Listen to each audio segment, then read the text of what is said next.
Joining us now on Practical 365 is Andy Jaw. Hi, Andy. Welcome to the show.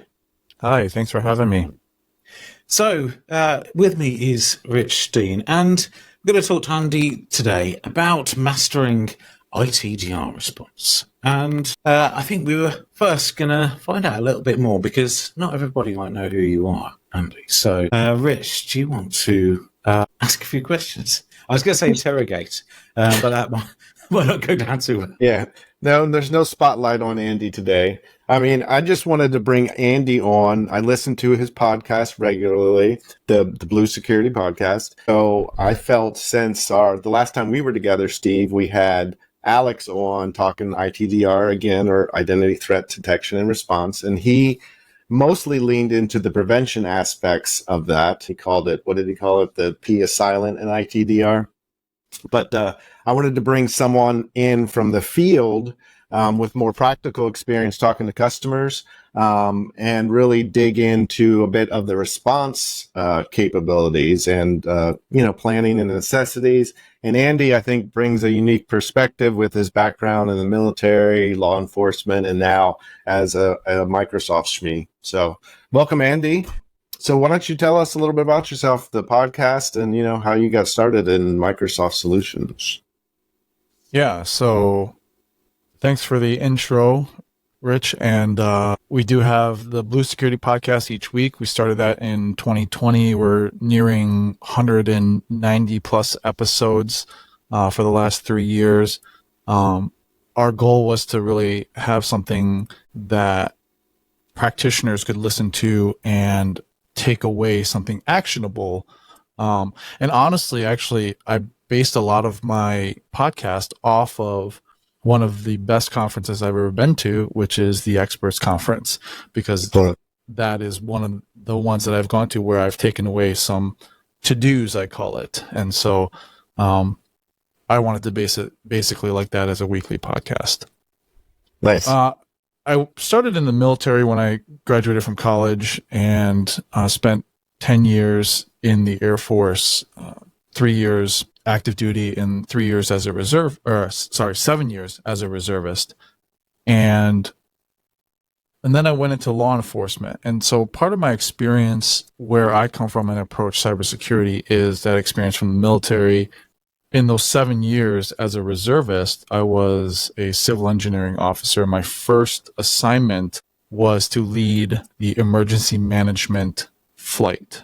And that was a result of 9/11 and forming a portion of the military to respond when there's a natural or terrorist type attack, and be able to respond in the same way that the federal government and FEMA and Department of Homeland Security, which was all created as part of 9/11, so that we would talk in the same language. So I learned a lot about emergency management response, which I think we're going to talk about later on.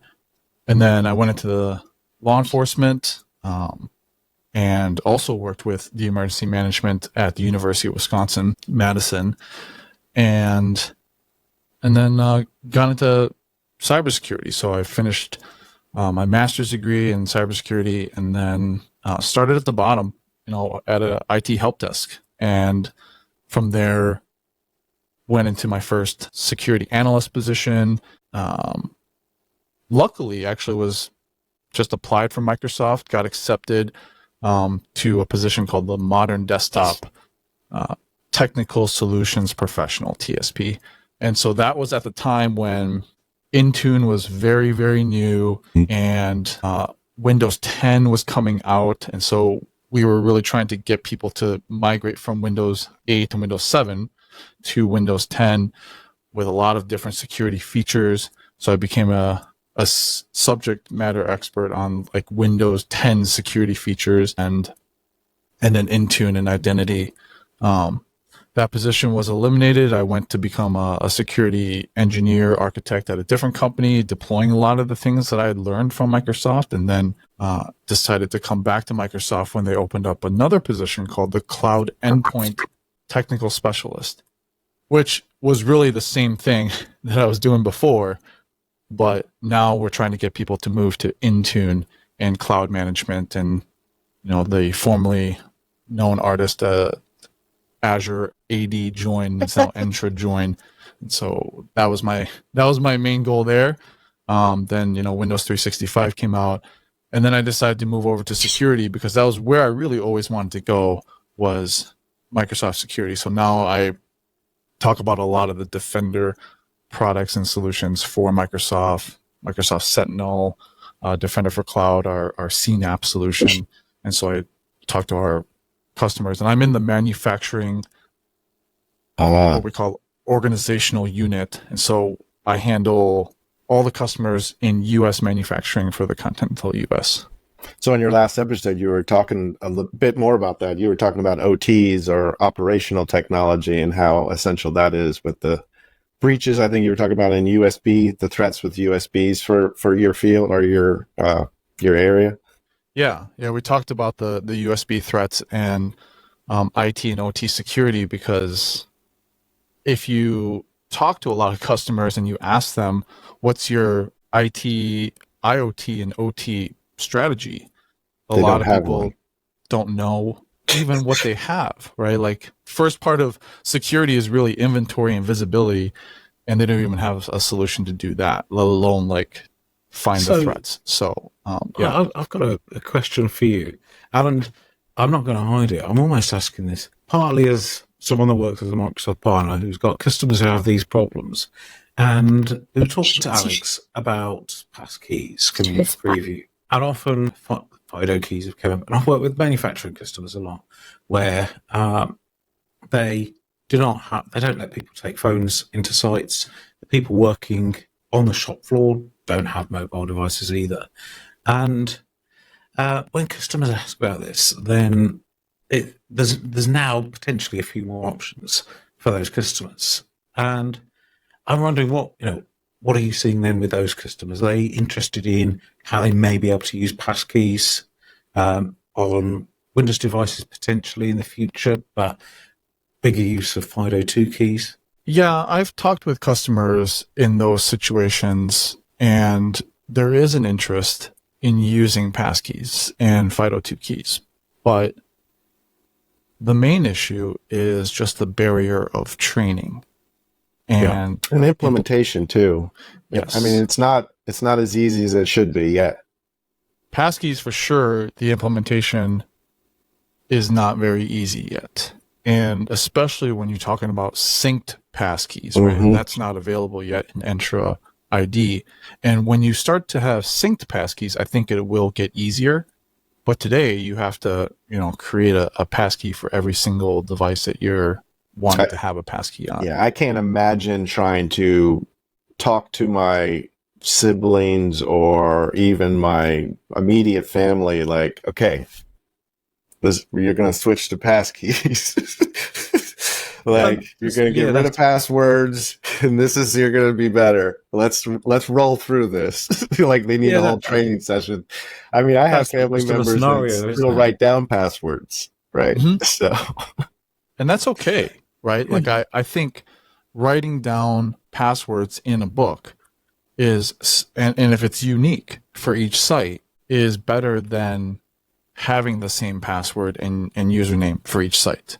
In fact, I talk about it with like my family. I gave my mother-in-law a password book, and she uses it, and she has a unique password for each site that she goes to. Is the book locked like a diary?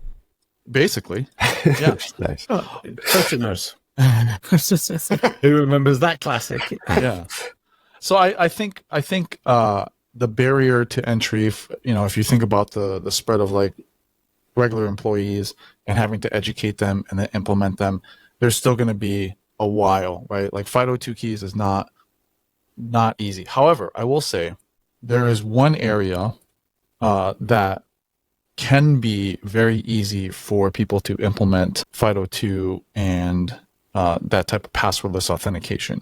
And that is if your employees use an NFC like card to get into their computer and or get into the building. So at one of my previous organizations, we used an access card to get into the building. You had to badge in. Was it multi-factor after that? It was not. It's just badge in and you're good to go. And they did take security pretty seriously. Like there was no tailgating. Well, Like, most manufacturing does. right. Yes. And so if you can use the same card, right, so we call it like physical access and then logical access, right? So if you can use the same card, which the technology exists today, you can use a physical access card to badge into the building, and then same thing, NFC with the same card to Devices. log into your devices. And one organization, manufacturing is one of them that constantly uses access card, but also healthcare. Like if you look at doctors and nurses, they use that to get everywhere in the buildings now. Yeah. So they use that to badge into their workstations. Each one, every workstation in any exam room. That's true. And so that could be a model that people could use to, instead of just badging into the workstation, which is what they do, right? It's just essentially a login to Windows. Use that as a FIDO2 key to your, Entra federated applications or your whatever IDP you have. And I think that's what people effectively ask for, because customers, would have seen, like in the UK, the NHS, they would have used swipe cards and swipe readers on the machines. But they're hoping that there's some sort of modern equivalent for that. But of course, what you're saying sometimes means a particularly complex discussion with facilities management as well, or building owners, to try and get the stars to align. But if the request is coming from auditors, then this isn't an IT project, is it? And what you say is right. How can we make it easy for people to comply with this and make sure that it's not something that the person who's working there 50 years and is never going to learn the new thing is going to be able to easily do, so that they can just get on with their job. Yeah, exactly. So let's bring this back a bit. So we were, this is all about ITDR and the response phase. And I wanted to kind of kick it off with kind of the planning phase of coming up with a response plan. And I was looking back through some of the Gartner materials, getting ready for this interview. And one of the things that stuck out is they stated that there's a true gap with predefined playbooks, and not only just having playbooks, but practicing and executing and refining those playbooks as part of the whole response, practice. So, so what are you seeing in the field? That's what I was most curious about, because, is that true? Can you confirm that from your experience? Absolutely. Yeah. It is unfortunate, because it's one of those things that does not cost a lot, and you can really be prepared if you have a plan, but most organizations just don't. And I don't know if it's because they don't know where to start, or they get overwhelmed, or whatever it is, or they just don't think about it. It's just not on the priority list, but it is something that should be. So do they have disaster recovery plans, but they don't have identity threat-based plans?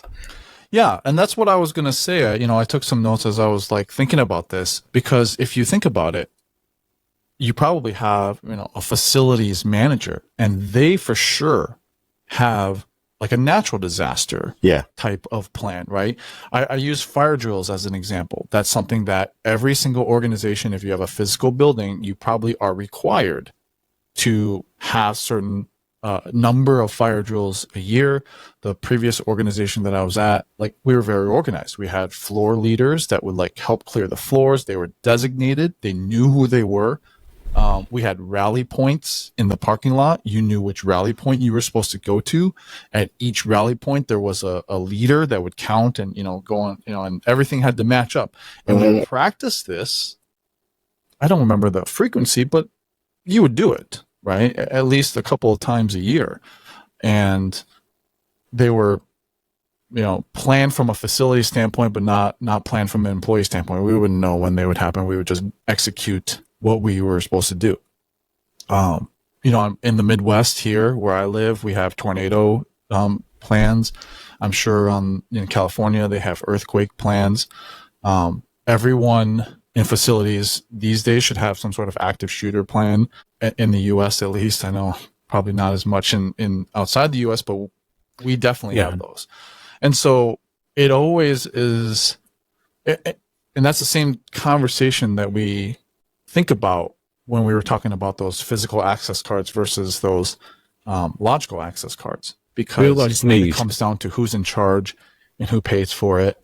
And, from a facility standpoint, we have requirements like OSHA or whatever it is that you have to have these things. And unfortunately, from a IT standpoint, I don't think there's a specific thing that's pushing them. There's no requirement to have a plan. There's no policy that, or regulation that they have to follow that forces them to have a plan. It may be a time for a follow-up to Die Hard 4, Live Free or Die Hard.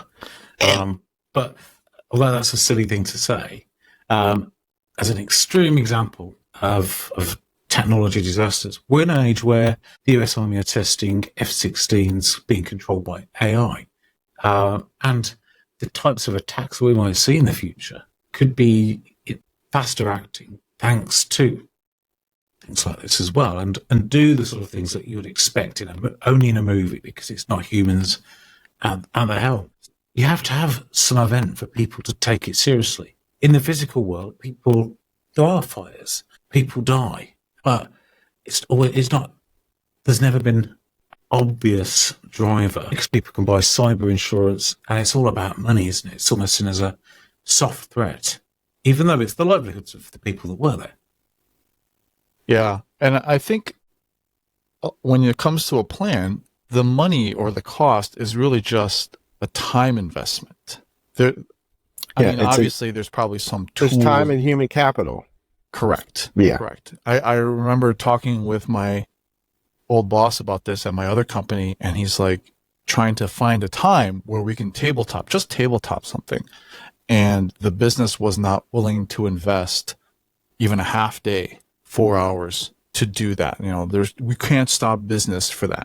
There's 365 days a year, 260 of them were working. You can't invest 4 hours of that, a half day, to tabletop something. I think that's a little bit, in my mind, ridiculous. So what's the leadership support for those initiatives, from the C-level board down? I generally think there's not a lot of support when it comes to planning these type of things, because it's very much like they don't think it's going to happen, or they don't think it's worth the time. Alex kind of made that point in our last interview, that we really need to not be afraid to put more friction on our end users in these cases. Then that kind of leads into our part of our next conversation is one of your last episodes, Andy, you guys talked about, you reviewed the Verizon DBIR report that came out, that comes out every year. And I think they pointed out that's over 60%, up to almost 70% of most breaches are based just because of the human is involved. It had nothing to do with technology, vulnerabilities, or exploits. It had to do with just humans. If that's the key element, what's the strategy for identity theft? It really gets to the point, like, how much training can we do? How much education can we, spend on? I just went through our annual one. I think we do it annually or every year, and it's updated and it's helpful. I go through it, and I already know what they're going to say, because I read this stuff all the time, but I can understand from, an HR or any other employee where this is needed, and it is helpful.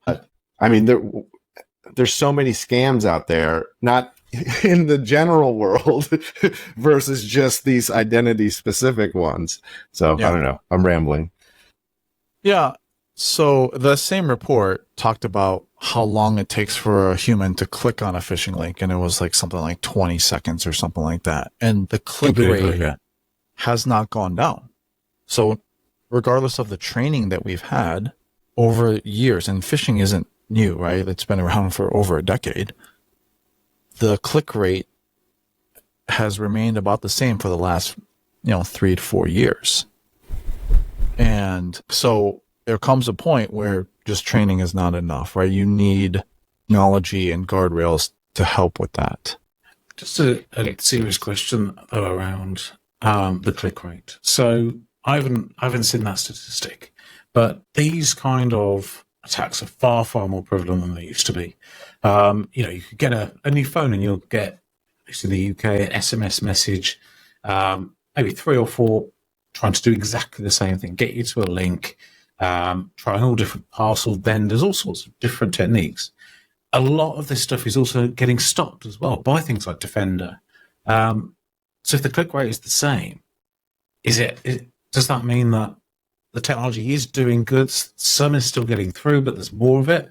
Or is this the click rate of what's getting through? If it as a percentage, people are still hitting for the same percentage of the overall links?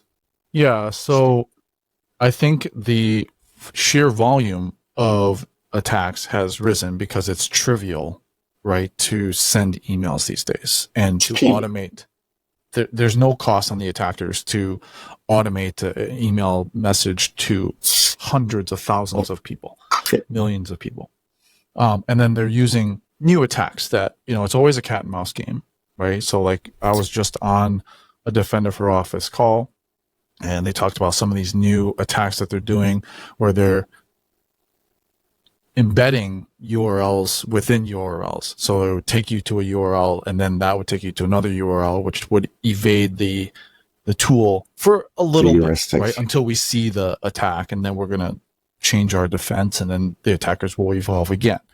But in the time that it takes that, there's millions of email messages that have been sent and probably received. And so out of those, the click rate, again, remains about the same. And so, there's a lot of things you can do with defenses. Obviously, email security and identity security have been around for a long time, right? Like, unfortunately, there are still organizations that do not have MFA enabled for everything. That's baseline. It's table stakes today.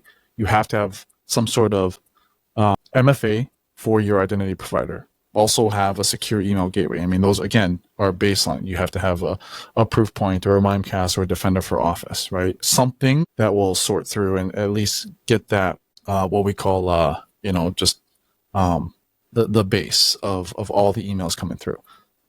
After that, though. Can I ask a question then on that topic? Because you talked about Cloud Security Gateway. And so some of it's been slightly misinterpreted in a few tech blogs and things like that, but I was quite interested to see the idea that at the OS level, taking over DNS requests to be able to do this is it just coming into preview now? I believe, or coming into preview soon. So effectively, there's going to be the ability to force people's work machines, whether they're in the office or remote, but at the OS level, so it's not something that even an administrator really could override on the machine, or by installing a VPN or something like that. From an attacker standpoint, you mean? Well, from an attacker's standpoint, they wouldn't be able to use a malicious hotspot to redirect DNS requests, for example, in a coffee shop outside of an office building where they're looking to get people onto the hotspot, force them into, encourage them to sign in, and then redirect them to a fake version of the company's page. This would stop that because you're not able to take over those requests just by issuing these out via the DHCP server, right? Yeah. I don't know if you're referring to like one of the new features that's coming out. Yes. So we do have like a new SASE solution or SSE solution that's coming out for, that's in preview now, the intra-internet access that can force traffic through that and all of your DNS requests through that. The idea right now is to build that within the OS. Today, it does require a separate agent to be installed, but eventually, the team is going to work on integrating that into the OS. And I think that's what the news reports in various tech publications are stoking a few fears of people that Microsoft are doing this, but consumers, people who've got Windows on their home machine thinking, well, I don't want Microsoft to do that. But of course it is that scenario where it's a painful SaaS customer with Microsoft who has Microsoft 365, E5 has deployed the whole set of tools. But that just the idea of that end-to-end process being just built in. It's like Defender, not having to manage a separate, less reliable, less trusted set of tools that sits around the OS. I think that's going to be really compelling for a lot of organizations who are using other third-party providers to try and accomplish this. Yeah, I think the idea is to reduce the strain on IT and admins to try to manage this stuff, especially, what I would say yet another agent, although again, today it does use an agent, but in the case of, say, Defender, you don't have to update the agent when the OS updates, right? It's the versions are designed to work together. But from my standpoint, there's still a lot of customers who decide to use different solutions for whatever reason. And yeah, best of breed is a word that you hear quite often. And sometimes those teams or people in those teams, an identity team and a security team, they may have vendor relationships as well, going back years, skills that they've built up over a long time. There's always good reasons. It's not. But, we're talking about that technology. We're still talking about Entra as well. It's part of this suite. So it's become so comprehensive, that we're talking about MFA, we're talking about effectively cloud security gateway features, and we're still talking about one product, which go back a few years, and it was quite a complex story for Microsoft to accomplish those things. So, at least from my perspective, it's a simpler conversation. People can understand it better. And we're not talking about pulling tools out from all over the place and then trying to assemble it to a best practice deployment. It's a good story. At least it's certainly heading that way. Yeah, definitely. I mean, when you talk about all these phishing attacks, the whole reason for a phishing attack, right, is to capture an identity, capture a username and password, redirect them to a site to do that, right? And MFA is one thing that can help stop that. But then we have other things like token theft that, has been a little bit more prevalent and targeted. And, Entra has now the ability to device bind that token. So you can use conditional access to do that, and that will help prevent or help stop like a token theft. So the answer to the human problem is more technology and better implementation of that technology, really? Yeah. Because it has to be, because we know, I think going back to Steve's point earlier, that we know that the click rate hasn't changed. The human behavior is probably not going to get much better through education, other than them having their own horrible experiences and being more sensitive to something. Then it comes down to implementation of the proper technologies. Yeah, and your risk appetite. You have to use automation today, and I'll use a simple example. A lot of companies still use a manual process to reset a user's password. So if you talk about ITDR, the first thing, if there is an identity compromise, what is the first reaction? The first reaction by IT is to disable that account. How do they do that? Manually. And maybe reset the password. Maybe reset the password. And how do they do that? Manually. Yeah. Right? And so if you're using tools like Entra and maybe Defender for identity, that process can be automated. It can be just automatic without having any type of human intervention. A lot of customers who are Entra customers, they don't have self-service password enabled and deployed, right? So if there is a high-risk sign-in, the most basic thing to do is to have self-service password reset enabled. You have a conditional access policy for a high-risk sign-in, high-risk user. When that triggers, it just kicks off a process automatically. The next time the user signs in, they're prompted to change their password. No IT intervention, right? Now, I think you're completely right, but I can imagine that you probably have heard the same thing from, IT departments you've spoken to where they love the idea of that. However, the thought of it being a PA or senior member of staff, or perhaps someone who is critical on the shop floor or something like that, being presented with this problem because of an external influence, someone trying to hack their account, let's say,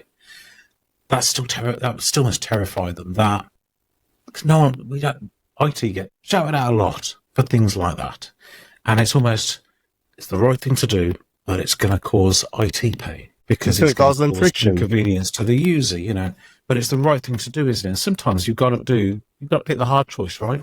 Yeah, I get that, but I think in today's age, there's just some things that will have to be done in order to reduce the risk. And again, it does. You mentioned it, Rich, which is risk appetite, right? Like, it depends on what your risk appetite is, because there are still companies that do not require client devices. There's people who have BYOD that they're like, we'll just exceptions for the CEO. Right. Yeah. Yeah. It's the worst person to have an exception don't need MFA. for. Yeah. And she wouldn't like it. Right. Exactly. And so it really comes down to having that hard conversation and being like, well, when I used to do that, I would say, okay, so here's the control.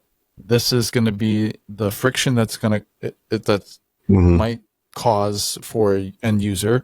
And here is the risk to the business. And, there is someone there who's going to make the decision, say, is the juice worth the squeeze? And if they don't think it is, they go against my recommendation, which is fine, right? Because I'm not here to do anything else other than try to help mitigate risk for a cyber attack. If they decide it's not, then I say that's fine. You just write me an email, put it in writing, and I'll just file it away. That's right. So, and that's okay, right? Well, in your role, when you're a TSP, for example, are you still a TSP of sorts for those that do you still work alongside the account team to try and find the right things for the customer? Yes. So some of your customers probably you have to tell them about funded things from Microsoft, where Microsoft have got like a pot of funds for that customer, sometimes to do some security audit. And the silly thing is, the IT department often know what needs to be done. And it's almost that sometimes it helps to have an external person, like checking your homework effectively. It's saying the same thing, giving you a report. And it might be that, many people who are working in an organization with these licenses, 300 plus Microsoft 365 E3 or E5, something you could take advantage is getting that report. It depends what time of the year it is. Ask your Microsoft account team. I'm not offering these things, obviously, and I'm not suggesting you are either, Andy. But that sometimes it doesn't cost a lot. You don't have to get an expensive consultant in. It might be that Microsoft has already got a pot that you could use with your existing systems integrator to come and do that review. So it's a third-party independent view that you can then put to the management team. You can put this as a recommendation for something that should be done, why it should be done. And it just sounds silly because they've already employed a lot of the IT folk as the experts in it. They know that they need to get that external voice sometimes. Yeah, it's like having your neighbor tell your kid the exact same thing you told your kid, but it comes off better from a neighbor because it's not you. Or my wife tell my kids to do something that I just told them to do. And sometimes, even though they know or they think they know, like when I tell them, it's still a shock because then they hear it coming out of someone else's mouth and they're like, that is not what we're supposed to be doing. So like an example would be like I was talking to a customer one time and they're saying, oh, we're, Fortune 500 company. We have all these, users, probably like 20,000 plus users. And they had a portion of them that were contractors or, transient workers. And I asked them, well, how are you protecting the logins? And they said, well, we have really strong passwords. And I'm like, okay, well, do you require MFA all the time? And they're like, what do you mean by that? I'm like, do you require MFA when they log in? I think we do. Well, do you want to double check on that? And they've double checked and they said, actually, we don't have MFA. And I said, okay, well, do you prevent them from logging in somewhere else? And they're like, what do you mean by that? I'm like, well, if they use the username and password, like on their home computer, can they log in? Like, no, I don't think they can do that. I'm like, okay, do you want to check? And they went and checked and said, nope, they can actually log in. So, and I said, okay, so you have 5,000 some people that are just using username and password with no other security control for the identity. And they can log in from anywhere. Yeah. And what company was this? Seriously, though, you can imagine the scenario. It happens, and I imagine that the person that was telling you, they may have joined the business after these policies had set up. Mm-hmm. Had been set up. They wouldn't have necessarily even done it that way, right? Right. So at least give them the benefit of the doubt. But who would hold them responsible? This is the thing. You are responsible for knowing what. Yeah. If it is your area of responsibility, your identity team, you need to know what the policies are, don't you? Yeah, for sure. Yeah. So that's sort of, at least at that high level. Yeah. I bet they did think about it as soon as they could then. Well, I don't know. I mean, as soon as they could was my caveat to. I think it was a big realization as I voiced it. I said, this is not the way that we should do it today, right? And they were like, yeah, we should probably take a look at that. So it still happens, which is, we've been harping on MFA for years. Literally years. And there's still people. Yeah. The stats are slowly moving up though. Yes. At least from Microsoft's perspective and to the 365's perspective. So we've been talking a lot about, parts of the response phase, after eradicating and containing some of these threats, the next possible mitigating steps is to recover, and whatever that means in that respect. And, I'm sure you agree most organizations are hybrid today in terms of identity. That means they still have Active Directory, and especially in manufacturing, I can imagine there's probably separate networks that are segmented and not connected to the outside world that are running domain controllers. So what I'm curious about, and from an Active Directory and recovery perspective, do you think a dedicated tool is necessary in that space? And what are you seeing in different organizations? Because there's a lot of different, there's Enter ID, and should that be backed up? Do I need a recovery plan? How does that interact? And then there's the on-premises. How granular do I need to be? What is those response plans? I mean, what do you see out there? So similar to what I see for having a plan, I think a lot of organizations, number one, don't have a plan.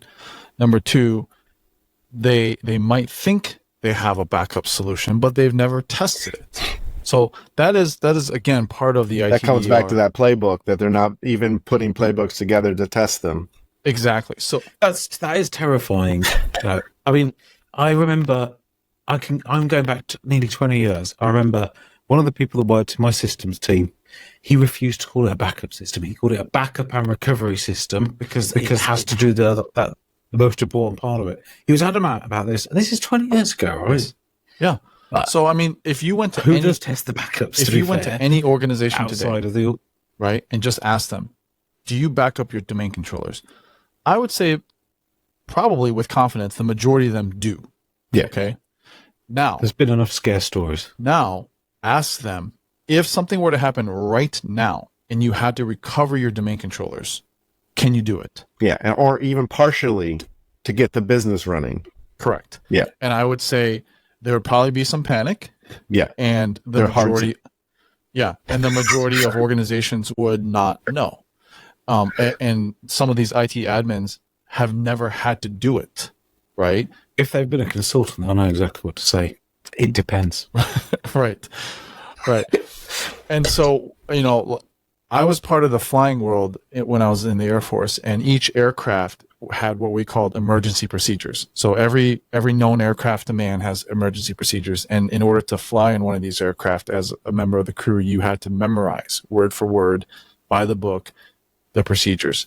And we would sit down when we practiced them, we would do what we call chair fly. So we'd sit here, visualize where the controls are, recite the emergency procedures, so that when something happens, we don't need to bring out the book. muscle. We already know what every single step is to do. And then you take out the book for reassurance, really, and kind of walk through it. But if you've never even practiced it, and if they've never had to restore a server or restore a domain controller before in practice, when it comes to the real thing, they're gonna vapor lock. You're gonna freeze and you're gonna panic. It's going to cost millions.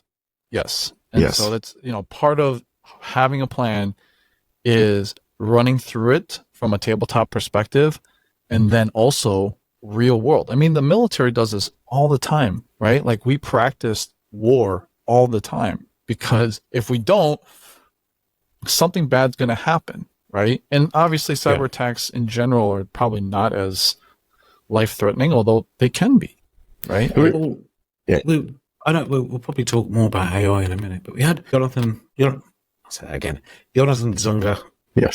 on the show a couple of months ago, and he said a lot of stuff that's really stuck in my mind. So for those that are listening, he's a CVP for AI safety and security at Microsoft. And one thing that applies not just to software engineering, but also IT professionals is you've got IT professionals who we're saying we're professionals. You've got software engineers who say they're engineers. An engineer who builds a bridge has to design and create that. They're regulated heavily. And some software is regulated as well, but software, people have died because of bad software engineering in the UK from our post office, for example, allegedly speaking, because people have committed suicide because of errors in accounting. But also, if you're an IT professional, then when we're comparing to other professionals who practice what they do to make sure that they're good at it, we're all in IT at some degree capable of being a little bit less professional than a doctor or an engineer. Because when the domain controller goes wrong and we don't know how to restore it, we work through the night and do so. And often we'll get free pizzas, at least last time I did anything like this, but then a pat on the back for solving the problem. And some people, I bet you, have been in for example, I'll be honest, I had an engineer from a big vendor come in doing an upgrade. I said, yes, carry on with the upgrade. And then everything went wrong. I felt like I should have said no, because I had that feeling in the pit of my stomach. He carried on. Then he disappeared off. And I spent the entire night with me and my colleague, who back up in my store chat, eating pizza and waiting for somebody in Texas to get up to help us at EMC. Wasn't an EMC engineer, I should add, who messed it up. Waiting for EMC to help us fix this. It's our fault, really, it's my fault for saying yes. Everyone congratulated me for a job well done. And that's what happens, right? Mm-hmm. We make decisions. Sometimes it's part of changes. It's all planned, but we make the wrong decision and we get away with it more than you would if it was the armed forces. A bridge. Definitely.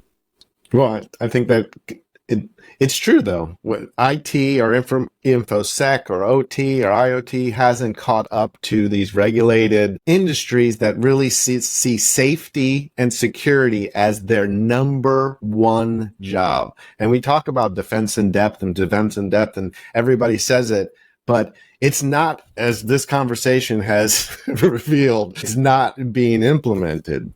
It's words that are not trickling down to the right pocketbooks. I don't know.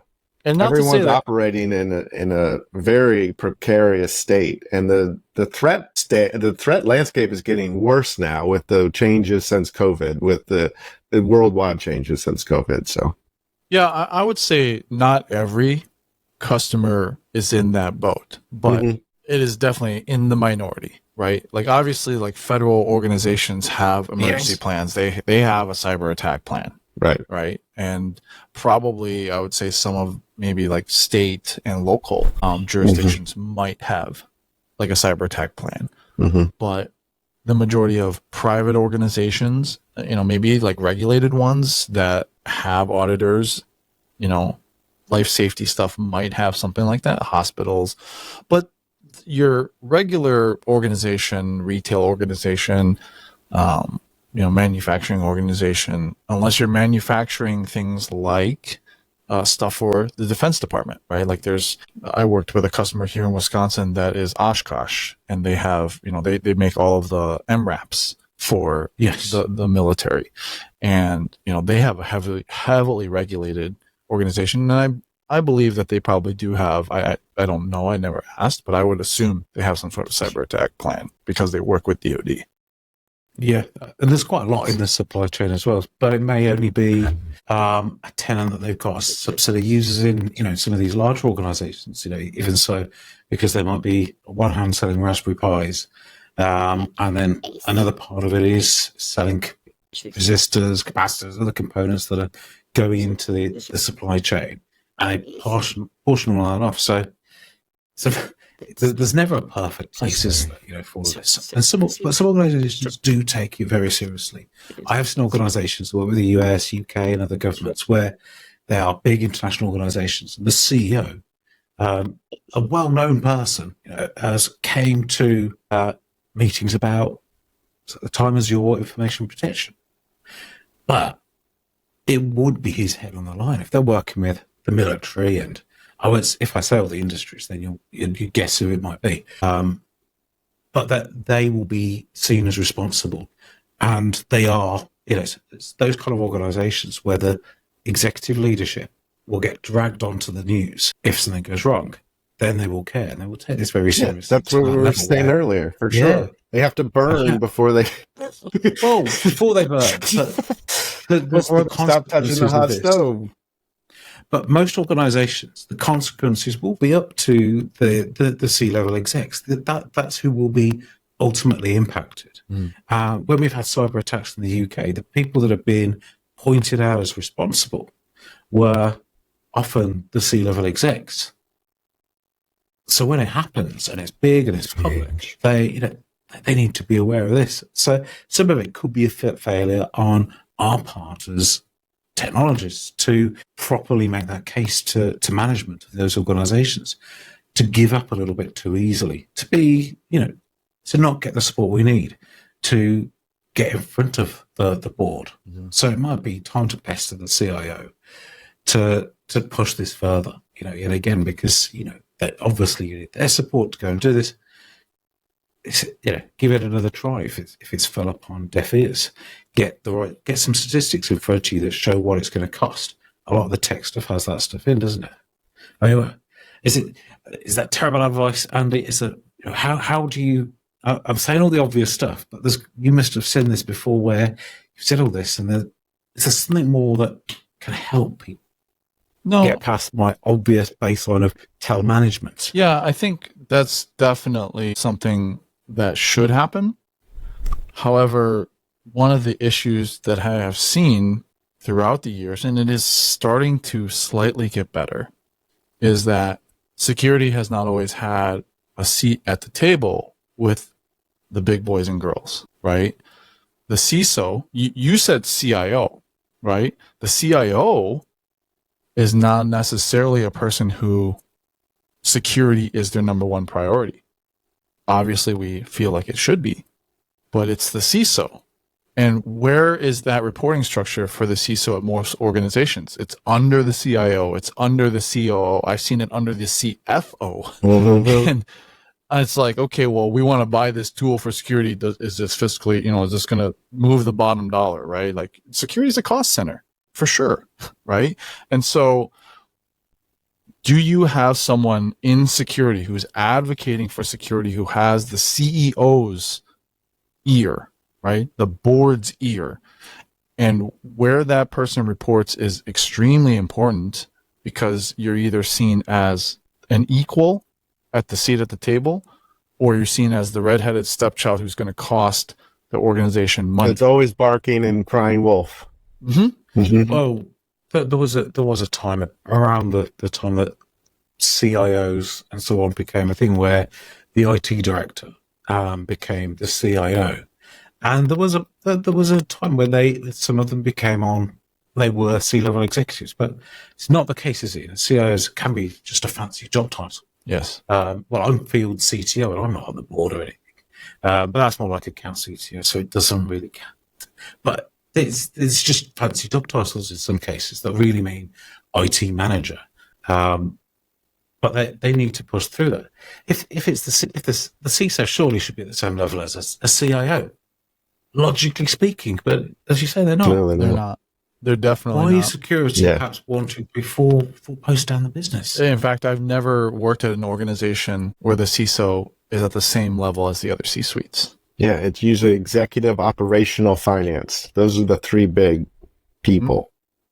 Mm-hmm. Until I worked at Microsoft, right? So Microsoft, we have Charlie Bell, who's a direct report to Satya Nadella. Yeah. And so security is the biggest thing. And there was a memo that came out a few weeks ago where Satya said, essentially, if you have to make the decision between security or something else, security is going to be the number one going forward, as part of the secure initiative, secure future initiative, and everything that Microsoft's trying to do. So, but other organizations, they do not. Like most organizations, security does not have a seat at the table.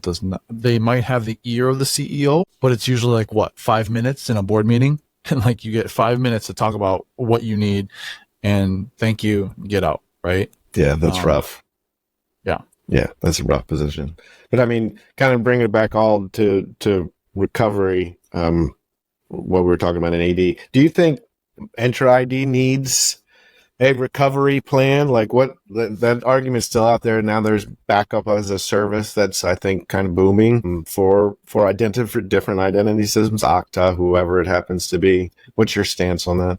Yeah, I've had this talk with customers before, and I would wholeheartedly say you do not need, as a customer, a backup solution for Entra ID. That's the whole point of having a SaaS solution, is that you're offloading that risk. It is on the provider's responsibility to have infrastructure and backups ready for that.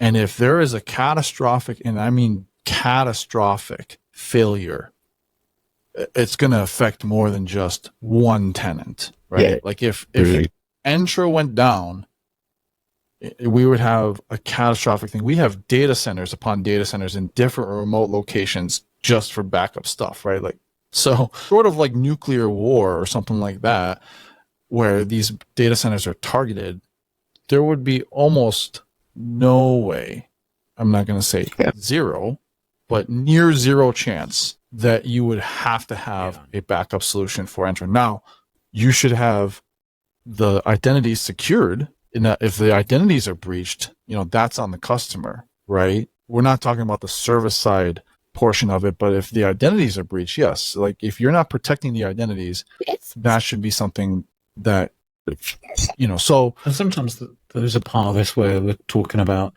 the configuration. Yeah. And there's a responsibility on the customer to do as you said, but also they manage their identities, and that's not keeping the service or bringing the service back from a failure, or recovering it because Microsoft have lost it. Right. It is if the rogue systems admin destroys stuff. Sure. Where that would be something where I can imagine a customer would like to bring that back more quickly than it might feasibly be possible to get Microsoft to do so. That is a good point, right? So if you suffer some sort of attack like that, and I'm sure there's solutions out there that can help back up your configurations. I think if you believe that you have a fairly complex environment that has, policies that you've spent years even monitoring for changes in those configurations and then being able to restore them back, from a perceived attack, or yes. Yeah. Well, the attack on AD, just delete an account from AD, that sort of thing. But it's not the recovery place in the event of this attack is based on the assumption, really, that Entra ID will be there. And we have had issues in the past that have led Microsoft to deal with issues that they didn't believe were in the systems. Overheating data center in Texas, and of course DNS, obviously. Yeah. I saw a thread actually the other day where somebody was complaining on Reddit that one of the Microsoft services is using two totally different domain names. They didn't like it and wanted to use a different service because of it. So, don't you know that that's a good thing? Yeah, I do think there is a place for that type of solution if you believe that the risk is there. So I would say, if you're wanting some backup configurations, being able to track changes, all of that, definitely. I also believe that you should have a break glass account, right? So, and that should be something that is not synced with any other tool. It's just an account on its own. It has extremely long password. It's exempt from all conditional access policies, and the password should be written on a piece of paper and put locked into a in a physical vault safe. somewhere. Yes, exactly. So, yeah, from a server side, no, but yes, from a configurations drift and restore, I think there is a place for that if you believe you want to invest in that. Often the question is, would the leadership team of the business ask you why you didn't do it? And would your answer be that? Because there's two sides to it, and most of my customers don't back it up, to be honest. They back up AD, things like that, but they agree completely with you, especially enterprise customers where they spend a long time examining all the options. But I do have customers where, especially sort of mid-sized customers, where the software cost isn't actually massive. It might be maybe several £100 a month for a full Microsoft 365 backup solution or similar. And the question, I imagine they ask themselves, because if you've said this, is what would our management team say if we didn't have it, though? They'd crucify us, just for the fact that we hadn't got it and they had to wait a bit more time. Yeah, I think that's the key, right? So how long do you need to wait? Because if you have like Microsoft support, the paid support, unified support, and then maybe Microsoft or some other company on retainer for incident response, that stuff still can be recovered, right? If someone jacked up your configuration, deleted some identities, and you're not sure exactly what happened, I mean, obviously the logs are going to be there for Microsoft as part of that service to help you get back to baseline. But that can take time. So if you want something that's quicker within your control, then I'm sure there are solutions out there that can help with that. I'm not advocate of any. We do have Paul Robershaw, who's co-host with me, who works for one of these vendors. I don't know anything about them, to be honest. I'm usually I do. I have Veeam backup from years ago, and from the days of my colleague who got it back up. It was about the time of Veeam. Gosh, that was ages ago. I can't. But these things are worries. They're the things that keep you up at night, aren't they? So sometimes, if the business are happy to pay for it, equally I've had customers who the IT manager would keep it, but the business has said, we're not paying for the solution. We're not buying Mimecast anymore. It's too expensive. Part of the business case, going to the cloud is getting rid of these extra solutions. So it goes both ways, doesn't it? That's just the way the life is. You've got to make do with the budget you've got. Management have to make those decisions, being given them the facts, I suppose. So to be respectful of Andy's time, I think we're almost near time. Yeah. I don't know, Andy, do you think you have time for one more question? Because I kind of wanted to hit this with you since you have a unique perspective. I don't know if you do have the time. Sorry, my connection went out for just a little bit. Can you repeat what you were saying? For sure. So we probably only have a few minutes, or you probably only have a few minutes. We've gone a little bit long. I apologize if we've taken too much time, but I did want to hit one more topic if you do have the time, because I think you have a unique perspective on this.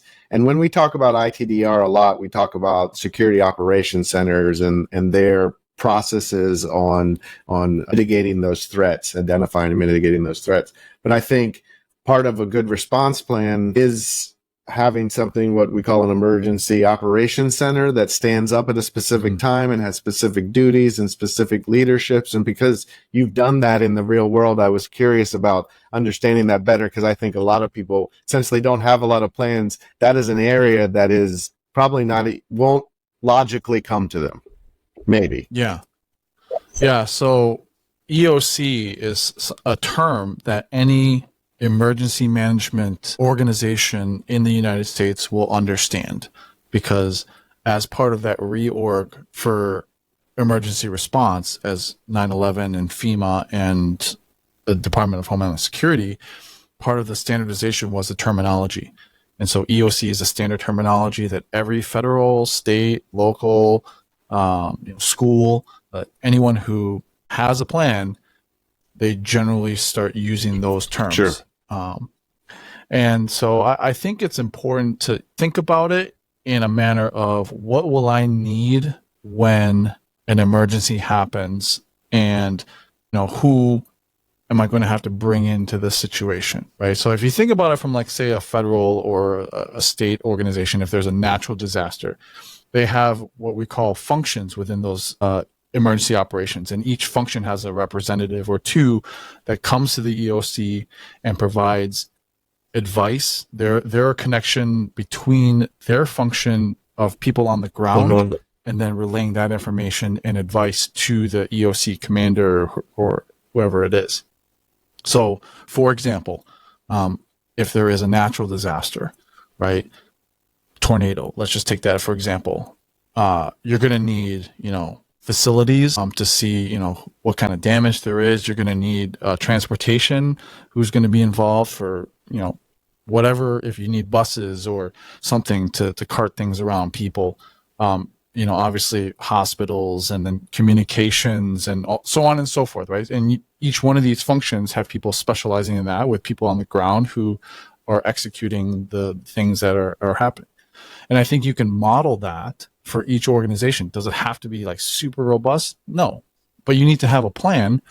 Your HR, your operations, marketing, legal, IT, cybersecurity. I mean, these are all different functions, and you can model it right after your org chart, right? Because you have natural leaders in front of each department that can be a representative for that particular function. And sometimes the function's the same. Like, you can have a leader who's representing multiple functions, because maybe the CIO is the person for cybersecurity and for IT, right? So it doesn't have to be different people for each one. But part of that is having a secure location in case something happens, right? So thinking about where you want to meet up physically if you have to. Also thinking about communications remotely, right? If there is a cyber attack, are we going to use asynchronous type of communications, right? Like, if Teams is compromised or Slack is compromised, like, do you want to communicate over that? You're going to need to have a plan, a video conferencing system, a dial-in number. What apps are we going to use? I mean, that's a critical portion of any type of emergency response. If communications gets taken out, what is our backup plan? And for sure, in a cyber attack, your communications are probably going to get compromised. Yeah. And so how are we gonna do that, what's our right? backup communication? Exactly. And so there's a lot to think about. You don't have to, be super formal about it, but FEMA has a really good guide. So if you're thinking about this, you can just look up FEMA and EOC, Emergency Operations Center, and they go through step by step of things that you can consider and things that you should probably do, and go on from there and model it after what we would have. And that way, if something happens to your company and you have to communicate with local law enforcement, federal, resources, state resources, local resources, all of that, you're going to be talking the same language, right? And you're going to have someone who's in charge of making the decisions within the EOC. And the EOC, the person who's making those recommendations, they're going to probably be talking to the board about it. And the board should not be part of the EOC. Yeah. Right, the board is like separate. There's actually a function in the FEMA where it's above EOC, where I can't remember what it's called, but that's where, like, the generals sit. Right, the general's not part of the EOC. It's usually some colonel or something like that. And then you have your incident commander, which is usually on the ground, kind of directing the troops or whatever on the ground, and getting that command from the EOC to do certain things. So what level of threat or breach do you think warrants an EOC? That's a good question. I would say anything that would significantly hinder your operations or start costing the company money. Sure. Yeah. If it's just a tiny little incident, an alert or whatever, like you don't need to stand up the EOC, right? But if it's going to cause an outage, if it's going to cost the money, if it's something you have to put out Critical a press system brief, or scale, almost. yeah, like if you have to put out a press brief or something like that, and you have to notify your customers or you have to notify the public of something happening, then for sure EOC. Yeah, and that could be just an isolated incident. It doesn't have to be widespread. It doesn't have to be an outage. It just means I have to report this because the SEC told me that I have to report this. So, yeah. Yeah. And it doesn't have to be formal, right? It doesn't have to be like, we're all going to stop what we're doing and go to the room and lock in and lock ourselves in. It could just be, okay, here's an EOC incident. We're going to stand it up. We're going to communicate through this app right now, or, nothing is compromised yet. So we're going to communicate through our normal means, but it's going to be a documented EOC incident, right? Sure. So something like that. Steve, anything else, sir? I think we've taken up Andy's whole afternoon now with our technical difficulties to our switching around. I really appreciate all the flexibility and and patience, Andy. So thank you. And thanks for joining us. It's been a pleasure meeting you. Been a pleasure talking to you. Absolutely. Yes. Thank you very much, Andy. Yeah. Thanks for having me. This was great. Yeah, no, it's good. I'll see you at Tech for sure. Yeah, and, definitely. And in the meantime, if there's anything that you need from us, reach out. I will. Thank you very much. Yeah. Thanks again.